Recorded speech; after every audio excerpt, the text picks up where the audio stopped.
Hi hello welcome to my YouTube channel. ನಾನಿವತ್ತು ಮಾಡ್ತಾಯಿರೋ recipe ಏನಂದರೆ ಹಸಿ ಅವರೆಕಾಳು ಸಾಂಬಾರು ಮಾಡ್ತಾಯಿದ್ದೀನಿ. ಇದಕ್ಕೆ ನಾನು ಕಾಲು ಕಪ್ಪಷ್ಟು ನಾನು ಹಸಿ ಅವರೆಕಾಳು ತಗೊಂಡಿದ್ದೀನಿ. ಒಂದು ಕುಕ್ಕರನ್ನು ಬಿಸಿ ಮಾಡಿ ಅದಕ್ಕೆ 2 ಅಥವಾ 3 ಸ್ಪೂನನ್ನು ಎಣ್ಣೆ ಹಾಕಬೇಕು. ಇದಾದ ನಂತರ ಅರ್ಧ ಟೀ ಸ್ಪೂನ್ ಸಾಸಿವೆಯನ್ನು ಹಾಕಬೇಕು. ಹಾಗೆಯೇ ಚಿಟಿಕೆ ಹಿಂಗನ್ನು ಹಾಕಿ ಅರ್ಧ ಈರುಳ್ಳಿಯನ್ನು ಚಿಕ್ಕದಾಗಿ ಕಟ್ ಮಾಡಿ ಹಾಕ್ಕೋಬೇಕು. ಇದಾದ ನಂತರ ಕರಿಬೇವನ್ನು ಹಾಕಿ ಫ್ರೈ ಮಾಡ್ಕೋಬೇಕು. ನಾನಿಲ್ಲಿ ಅವರೆಕಾಳನ್ನು ನೀಟಾಗಿ ತೊಳ್ಕೊಳ್ತಾ ಇದ್ದೀನಿ. ತೊಳೆದಾದ ನಂತರ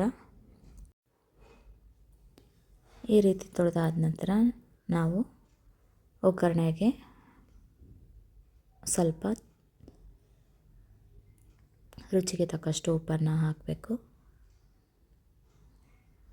ಇದು ಫ್ರೈ ಆಗಲಿಕ್ಕೆ ಬಿಟ್ಟು ನಾವು ತೊಳೆದಂತಹ ಹಸಿ ಅವರೆಕಾಳನ್ನು ಮಿಕ್ಸ್ ಮಾಡ್ಕೋಬೇಕು. ಮಿಕ್ಸ್ ಮಾಡಿ 5 ನಿಮಿಷ ನಾವು ಇದೇ ರೀತಿಯಲ್ಲಿ ಫ್ರೈ ಮಾಡ್ತಾ ಇರಬೇಕು. ಉಪ್ಪು ಈರುಳ್ಳಿ ಚೆನ್ನಾಗಿ ಅವರೆಕಾಳು ಜೊತೆಲಿ ಮಿಕ್ಸ್ ಆಗ್ತಾ ಇರುತ್ತೆ.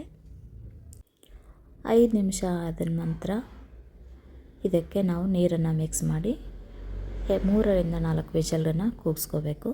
ಅದೇ ರೀತಿ ಒಂದು ಸೈಡಲ್ಲಿ 1 ಈರುಳ್ಳಿ 1 ಟೊಮೊಟೊ ಸ್ವಲ್ಪ ಕೊಬ್ಬರಿಯನ್ನು ನಾವು ಕಟ್ ಮಾಡಿ ಒಂದು ಮಿಕ್ಸರ್ ಜಾರಲ್ಲಿ ಹಾಕ್ಕೋಬೇಕು ರುಬ್ಬಲಿಕ್ಕೆ.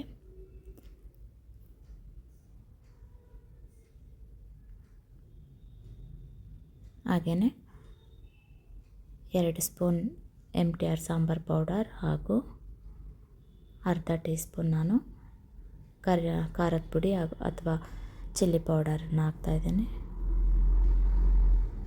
ಇಷ್ಟು ಹಾಕಿ ನಾನು ಗ್ರೈಂಡ್ ಮಾಡ್ಕೋಬೇಕು. ಪೇಸ್ಟ್ ರೀತಿಯಲ್ಲಿ ಗ್ರೈಂಡ್ ಮಾಡ್ಕೋಬೇಕು. ಈ ರೀತಿ ಗ್ರೈಂಡ್ ಆದ ನಂತರ ಇದಕ್ಕೆ ಸ್ವಲ್ಪ ನೀರನ್ನು ಮಿಕ್ಸ್ ಮಾಡಿಕೊಂಡು ನಾವು ವಿಷಲನ್ನು ಕೂಗಿಸ್ಕೊಂಡಿದ್ವಲ್ಲ, ಕಾಳು ಫುಲ್ ಬೆಂದಿದೆ. ಇದಕ್ಕೆ ಮಿಕ್ಸ್ ಮಾಡ್ಕೋಬೇಕು. ಮಿಕ್ಸ್ ಮಾಡಿ ಆದ ನಂತರ ಗಟ್ಟಿಯಾಗುತ್ತೆ ಸ್ವಲ್ಪ ಸಾಂಬಾರು. ಇದಕ್ಕೆ ಎಷ್ಟು ಬೇಕೋ ಅಷ್ಟು ನಾವು ಕ್ವಾಂಟಿಟಿ ನೋಡಿಬಿಟ್ಟು ನಾವು ನೀರನ್ನು ಹಾಕ್ಕೋಬೇಕಾಗತ್ತೆ. ಹಾಗೆಯೇ 3 ರಿಂದ 4 ನಿಮಿಷ ನಾವು ಇದನ್ನು ಬೇಯಲಿಕ್ಕೆ ಬಿಟ್ಟು ಮೇಲೆ ಹೆಚ್ಚಿಟ್ಟಂತಹ ಕೊತ್ತಂಬರಿ ಸೊಪ್ಪನ್ನು ಹಾಕಿ ಮಿಕ್ಸ್ ಮಾಡಬೇಕು. ಈ ರೀತಿ ಹಸಿ ಅವರೆಕಾಳಿನ ಸಾಂಬಾರನ್ನು ನೀವು ಮಾಡಿ ಟ್ರೈ ಮಾಡಿ ಮನೇಲಿ ಹೇಗಿದೆ ಅಂತ ಹೇಳಿ ತಿಳಿಸಿ. ಇಷ್ಟು ಆದ ನಂತರ ನಾವು ಇಲ್ಲಿ ಕುದೀತಾ ಇರೋದನ್ನು ನಾವು ನೋಡ್ಬೋದು. ಇಷ್ಟು ಸಿಂಪಲ್ಲಾಗಿ ಹಸಿ ಅವರೆಕಾಳು ಸಾಂಬಾರು ನೀವು ಒಮ್ಮೆ ಟ್ರೈ ಮಾಡಿ. Thanks for watching.